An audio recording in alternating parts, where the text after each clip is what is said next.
DUSU चुनाव में ABVP की बड़ी जीत हुई है। अध्यक्ष पद पर एबीवीपी के आर्यन मान जीत गए हैं। 4 में 3 पदों पर एबीवीपी की जीत हुई है। सचिव, जॉइंट सेक्रेटरी पद भी एबीवीपी ने कब्जा कर लिया है। आपको बताएं कि कल वोटिंग हुई थी और ये जो डूसू चुनाव है ये दिल्ली की छात्र राजनीति के लिए काफी अहम होते हैं और बड़ी जानकारी इसमें मिल रही है कि एबीवीपी की बड़ी जीत हुई है। अध्यक्ष पद पर भी एबीवीपी ने कब्जा कर लिया है। आर्यन मान की जीत हुई है। 4 में से 3 पदों पर एबीवीपी ने कब्जा किया है। सचिव पद, जॉइंट सेक्रेटरी पद भी एबीवीपी के पाले में गया है। कल 40% वोटिंग हुई थी। मुख्य मुकाबला एबीवीपी और एनएसयूआई के बीच माना जा रहा था, लेकिन अब नतीजे सामने आ चुके हैं। सुबह से यहां पर काउंटिंग शुरू हुई थी और अब तस्वीर साफ हो चुकी है। प्रियंका हमारे साथ, हमारी सहयोगी लाइव मौजूद हैं। प्रियंका, कितने मार्जिन से ये जीत हुई है, पूरी जानकारी आप दीजिए। देखिए, मैं आपको पहले तो तस्वीरें दिखा रही हूँ। हमारे लिए खड़े रहना थोड़ा मुश्किल है क्योंकि समर्थक आर्यन मान के जो यहाँ पर हैं वो यहाँ पर मौजूद हैं। थोड़ी ही देर में बाहर की तरफ आने वाले हैं, वो तस्वीरें भी आपको दिखा रहे हैं। फाइनल टैली की अगर बात की जाए तो यहाँ जो नज़र आ रहा है तकरीबन 16,000 का गैप है आर्यन मान और जोसलिन नंदिता चौधरी के बीच में। 28,841 वोट जो है वो आर्यन मान को यहाँ मिले गए। वीपी पोस्ट की अगर बात की जाए तो राहुल झासला जो है एनएसयूआई के वो जीते हैं। 1 सीट एनएसयूआई को 4 में से मिली है। 29,339 जो है उनको वोट मिला है और तकरीबन 9,000 की लीड उनकी भी है। इसके साथ ही कुणाल चौधरी जो एबीवीपी के हैं 23,779 उन्हें वोट मिले हैं और उनकी लीड की बात की जाए तो तकरीबन 5,000 के लगभग ये लीड जो है वो बनी हुई है। ये तस्वीरें आपको दिखा रहे हैं क्योंकि सब यहाँ इंतजार कर रहे हैं। मेरे कैमरा पर्सन चंदन आपको एक बार पीछे की तस्वीरें दिखाएंगे कि किस तरीके से तमाम जो दोस्त हैं, जो साथी हैं, जो समर्थक हैं, जो परिवार के लोग हैं वो आर्यन मान का यहाँ पर इंतजार कर रहे हैं। इस बार डीयू प्रशासन की तरफ से एबीवीपी के कैंडिडेट्स को अलग गेट से और एनएसयूआई के कैंडिडेट्स को अलग गेट से बाहर निकलने के लिए कहा गया है ताकि जो हो हल्ला होता है वो थोड़ा कम हो। और ऐसे में इस वक्त हम इंतजार कर रहे हैं। मैं तस्वीरें आपको यहाँ दिखा रही हूँ। तमाम जो लोग हैं वो इंतजार कर रहे हैं आर्यन मान का। देखिए, 16,000 के तकरीबन का ये गैप है। इससे पहले 19,500 का गैप जो 2019 का चुनाव हुआ था उसमें देखने को मिला था जो एनएसयूआई के कैंडिडेट थे और उसके बाद ये 16,000 का गैप दिख रहा है।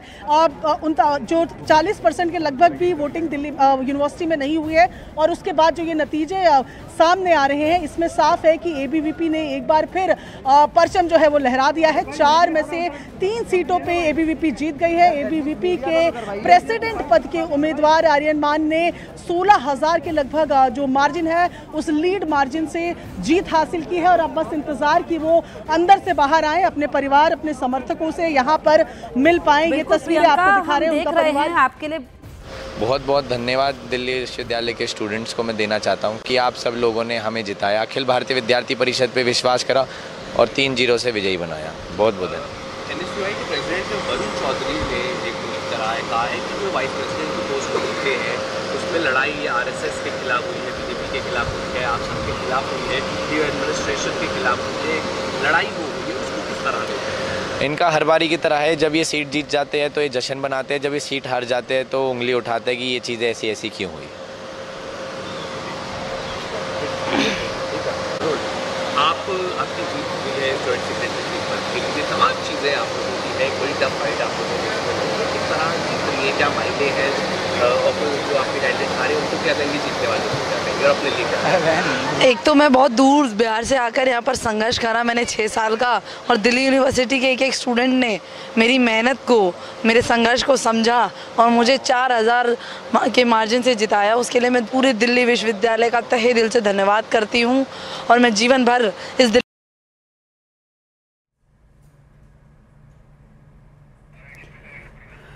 तो बड़ी अपडेट हम आप तक पहुंचा रहे हैं। तस्वीरें भी आप देख रहे थे, जो उम्मीदवार जीते हैं उनको भी आप सुन रहे थे। प्रियंका हमारे साथ लगातार बनी हुई है। देखिए, प्रियंका, बाहर आने का इंतजार हो रहा है और जो जीते हैं कैंडिडेट्स हैं वो खुशी मना रहे हैं और कह रहे हैं कि सवाल यहाँ पर जो उठाए जा रहे हैं हार को लेकर एनएसयूआई की तरफ से, उनका एबीवीपी का कहना है कि जब हार जाते हैं तो सवाल उठाते हैं।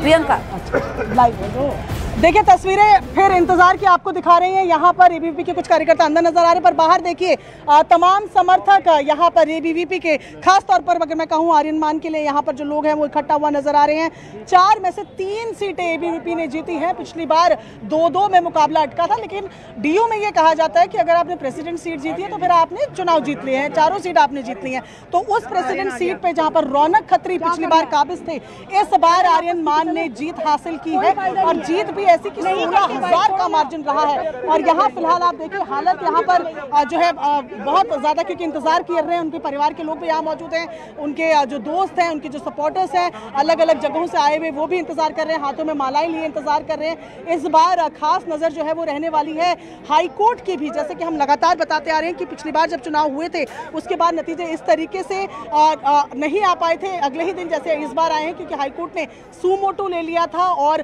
कहा था कि जब तक डिफेसमेंट जो किया गया है, जो दीवारों पे ये चिपकाए गए हैं, ये क्लियर नहीं होता तब तक रिजल्ट्स घोषित नहीं किए जाएंगे। और महीनों बाद वो रिजल्ट्स आए थे। मैं एक बार तस्वीर आपको अंदर दिखाऊं। देखिए पुलिस बल अब यहाँ पर नजर आ रहा है मार्च करते हुए, और ऐसे में यहाँ पर फिलहाल जो है स्थितियाँ यही बनी हुई हैं कि इंतजार किया जा रहा है कि जो जीते हुए कैंडिडेट्स हैं वो यहाँ पर आए। और हर बार जो सिचुएशन हमने देखी है, जब एबीवीपी के कैंडिडेट्स या जब डूसू का पैनल जो भी जीतता है वो यहाँ से, या आर्ट्स फैकल्टी के ठीक सामने इस वक्त हमारी मौजूदगी है, यहाँ से स्वामी विवेकानंद की जो मूर्ति है वहां तक तमाम लोग जाते हैं, अपना ग्रैटिट्यूड शो करते हैं। और ऐसे में फिलहाल जो तस्वीरें आपको दिखाने की कोशिश यहाँ हम कर रहे हैं वो ये कि इनका परिवार यहाँ पर है, इंतजार कर रहा है हाथों में मालाएं लिए। और क्योंकि इस बार जश्न जो है उस तरीके से नहीं होने वाला है जैसा कि दिल्ली यूनिवर्सिटी में अक्सर देखा जाता है, या कम से कम लिंगों की सिफारिशें तो यही कह रही है कि इस तरीके का नहीं होना चाहिए।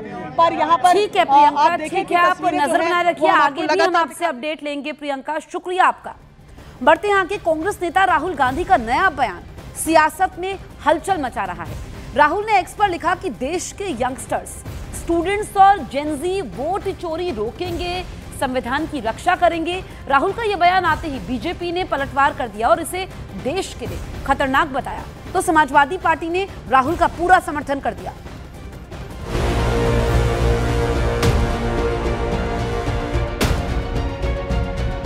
100% सबूत है, प्रूफ है कि ज्ञानेश कुमार जी हिंदुस्तान के चीफ इलेक्शन कमिश्नर वोट चोरों की रक्षा करते हैं। तो हमारी डिमांड है, ज्ञानेश कुमार जी आप अपना काम कीजिए, आपने ओथ दिया है, आप हिंदुस्तान के चीफ इलेक्शन कमिश्नर हैं, आप कर्नाटक की सीआईडी को ये सबूत एक सप्ताह के अंदर, तो पूरा हिंदुस्तान के सारे युवा इस बात को एक्सेप्ट करेंगे कि आप हिंदुस्तान के कॉन्स्टिट्यूशन, हिंदुस्तान के संविधान की हत्या में शामिल हो। राहुल गांधी ने एक बार फिर वोट चोरी का मुद्दा उठाया है। इस बार उन्होंने जेन जी यानी नई पीढ़ी का नाम लेकर कहा कि वही देश का भविष्य तय करेगी। राहुल ने अपने एक्स पोस्ट में लिखा कि देश के छात्र और युवा संविधान को बचाएंगे और लोकतंत्र की रक्षा करेंगे। राहुल ने खुद को युवाओं के साथ खड़ा बताते हुए कहा कि वे वोट चोरी को रोकेंगे और सत्ता में पारदर्शिता लाएंगे। देश के युवा, देश के स्टूडेंट्स, देश की जेनजी संविधान को बचाएंगे, लोकतंत्र की रक्षा करेंगे और वोट चोरी को रोकेंगे। मैं उनके साथ हमेशा खड़ा हूं। जय हिंद। राहुल के इस पोस्ट ने विपक्ष को ताकत दी और सत्ता पक्ष को नया मुद्दा, क्योंकि राहुल के बयान में जेन जी का जिक्र खास है। पिछले हफ्ते ही नेपाल में इसी पीढ़ी ने जबरदस्त आंदोलन किया था। सोशल मीडिया से शुरू हुआ ये विरोध देखते ही देखते सड़कों पर फैल गया और हिंसक टकराव के बीच सरकार का तख्ता पलट हो गया। नेपाल की राजनीति में जेन जी की ताकत को लेकर पूरी दुनिया चर्चा कर रही है। ऐसे में राहुल गांधी का भारत के छात्रों और युवाओं से सीधा जुड़ाव और जेन जी का नाम लेना बड़ा राजनीतिक संकेत माना जा रहा है। यही वजह है कि बीजेपी के निशिकांत दुबे ने राहुल गांधी को घेर लिया।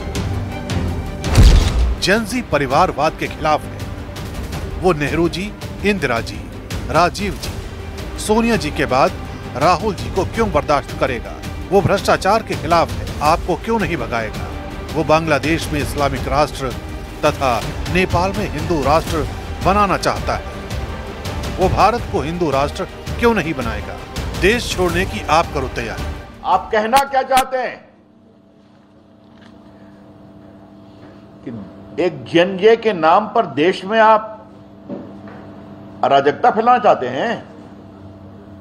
ये बहुत गंभीर सवाल है और ये पूरा ट्वीट किया गया और उनका इकोसिस्टम ने जेएनजे के नाम से ट्वीट करना शुरू किया। ये बहुत गंभीर विषय है। राहुल गांधी जानबूझकर लोकतंत्र को कमजोर कर रहे हैं, देश में अराजकता फैलाना चाहते हैं और हिंसा अराजकता को उकसा रहे हैं।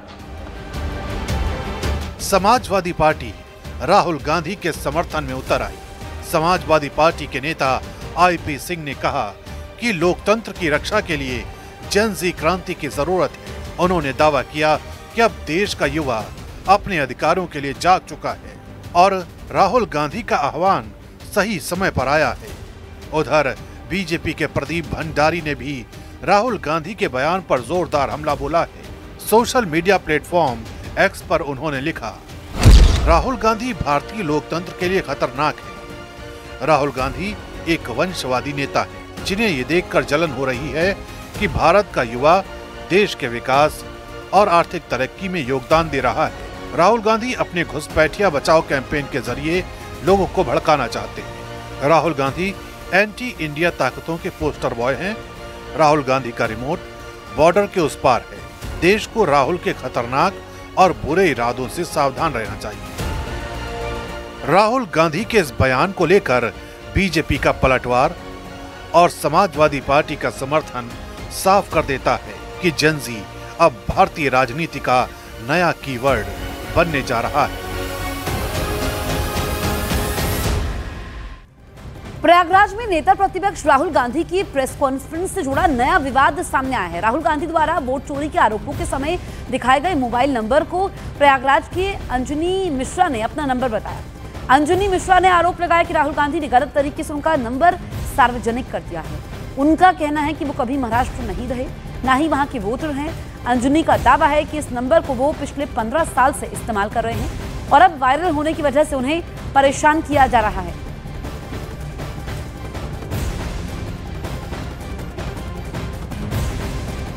राहुल गांधी ने अपने प्रेस कॉन्फ्रेंस में हमारा नंबर सार्वजनिक कर दिया है, जो कि बहुत सारा दिक्कत फेस करना पड़ा है। इसमें दिखा दिए हैं कि महाराष्ट्र में वोट चोरी हुआ है और हमारा वोटर आईडी डिलीट हुआ है, जो कि ऐसा कुछ नहीं है। ना तो हमारा महाराष्ट्र से आना जाना है, न कुछ है, तो हमारा वोटर बनेगा भी नहीं और न ही डिलीट होगा। ये सरासर फर्जी आरोप है, जो कि हमारे लिए एक तो फर्जी आरोप भी है, प्लस हमारा नंबर सार्वजनिक कर दिए हैं, तो इससे हमको काफ़ी दिक्कत का सामना करना पड़ रहा है, जो कि unknown call, fake call, fraud call ये सब आना शुरू हो गया है। तो या हमको अब अपने नज़दीकी पुलिस स्टेशन या जो भी हो रिपोर्ट देना पड़ेगा कि ये हमारा निजी मामला है और निजता का हनन भी है। और राहुल पर ये आरोप लगाने वाले अंजनी मिश्रा इस वक्त खुद हमारे साथ जुड़े हैं। अंजनी जी, पहला सवाल तो मेरा आपसे यही है कि आपको कैसे पता लगा कि राहुल गांधी ने आपका नंबर पब्लिक कर दिया? मैम, मेरा जब व्हाट्सएप पे और ग्रुप में जब मुझे मेरा नंबर शेयर करने लगे तो मुझे लगा, पहले तो लगा फ्रॉड कुछ है, लेकिन जब बाद में मैंने वेरीफाई किया राहुल गांधी जी के प्रेस कॉन्फ्रेंस में, तो लगा कि ये हमारा नंबर है और हमारा नंबर भाई गलत तरीके से दिखाया जा रहा है, जो कि हम कभी महाराष्ट्र बहुत ज्यादा गए हुए भी नहीं है। तो नंबर सार्वजनिक होने के बाद पिछले 24 घंटों में आपको क्या क्या परेशानी झेलनी पड़ी है? मेरा किस लिए कि मीडिया में नंबर पूरा शेयर कर दिया, तो पब्लिक बहुत ज्यादा हैवी कॉल अटेंड करना पड़ा। कल से बहुत ज्यादा परेशानी हो रही है, अपना काम बहुत ज्यादा जो भी काम करते हो तो डिले हो रहा है और इतना हैवी कॉल, फ्रॉड कॉल भी ज्यादा आ रहे हैं, अननोन कॉल अब बहुत ज्यादा बढ़ गया है, इसलिए हमको बहुत सारा दिक्कत हो रहा है। जी, शुक्रिया अंजनी आपका हमसे जुड़ने के लिए। दरअसल आपको बताएं कि कथित वोट चोरी के आरोपों को लेकर कांग्रेस अब नया दांव चलने जा रही है। पार्टी ने इसे नाम दिया है वोट रक्षक अभियान। इस अभियान की शुरुआत पायलट प्रोजेक्ट के तौर पर की जाएगी। खास बात यह है कि कांग्रेस ने 5 ऐसी लोकसभा सीटें चुनी हैं जहां उसके उम्मीदवार बहुत मामूली अंतर से हार गए थे। अब इन इलाकों में हर 20 बूथ पर एक वोट रक्षक तैनात होगा, जिसकी जिम्मेदारी होगी कि वोटर्स की सूची में कोई गड़बड़ी ना होने पाए।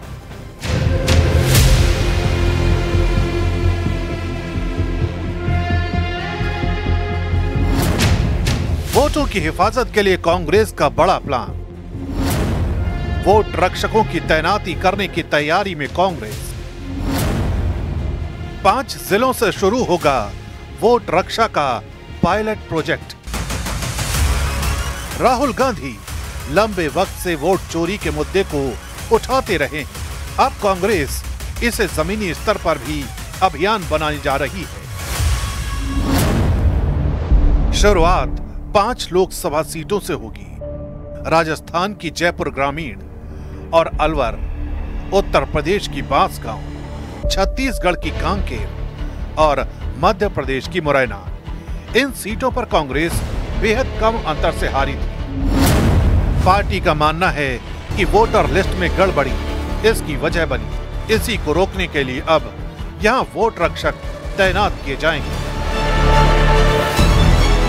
ज्ञानेश कुमार जी, आप अपना काम कीजिए। आपने ओथ लिया है, आप हिंदुस्तान के चीफ इलेक्शन कमिश्नर हैं। आपसे कर्नाटक की सीआईडी सबूत मांग रही है। आप कर्नाटक की सीआईडी को यह सबूत 1 सप्ताह के अंदर दे दीजिए, नहीं तो पूरा हिंदुस्तान के सारे युवा इस बात को एक्सेप्ट करेंगे कि आप हिंदुस्तान के कॉन्स्टिट्यूशन, हिंदुस्तान के संविधान की हत्या में शामिल हो, हिंदुस्तान के संविधान की रक्षा नहीं कर रहे हो और वोट चोरों की आप मदद कर रहे हो। कांग्रेस की योजना के मुताबिक हर विधानसभा क्षेत्र में 20-20 बूथ पर एक वोट रक्षक जिम्मेदारी संभालेगा। उनका काम होगा मतदाता सूची पर नजर रखना और अगर वोट जोड़ने या हटाने में कोई धांधली दिखे तो तुरंत कार्रवाई कराना। सबसे पहले वो स्थानीय स्तर पर चुनाव आयोग के पास जाएंगे और अगर बात नहीं बनी तो मामला दिल्ली तक पहुंचाएंगे। कांग्रेस चाहती है कि समर्थक वोटरों का नाम किसी भी हाल में लिस्ट से ना कटे और अगले चुनाव तक संगठन लगातार सक्रिय बना रहे। कांग्रेस का ये अभियान सिर्फ पायलट प्रोजेक्ट तक सीमित नहीं रहने वाला। पार्टी ने ठान लिया है कि 2029 तक वोट चोरी को बड़ा मुद्दा बनाए रखे। वोट रक्षक अभियान के जरिए कांग्रेस लगातार ये संदेश देना चाहती है कि चुनावी प्रक्रिया में गड़बड़ी हो रही है और वही इसे रोकने के लिए गंभीर कदम उठा रही है। बड़े जो अमीर हैं, पूंजीपति को वोट चोरी नहीं हुआ और मैं कहना चाहता हूँ चोरी एक दिन पकड़ी जाएगी। कितना बड़ा चोर क्यों ना हो, एक न एक दिन वो पकड़ा जाएगा और आज पकड़ा गया है। राहुल जी ने खुलासा कर दिया। अपने आवाम, तमाम झारखंड, हर राज्य के लोगों से इरफान अंसारी ये कहना चाहता है अपनी वोट की रक्षा करें। राहुल गांधी के लिए सिर्फ एक चुनावी रणनीति नहीं बल्कि संगठन को जमीनी स्तर पर मजबूत करने का भी तरीका है। आने वाले चुनावों में यही कांग्रेस की बड़ी ताकत साबित हो सकता है। Arun Singh, news 18 India.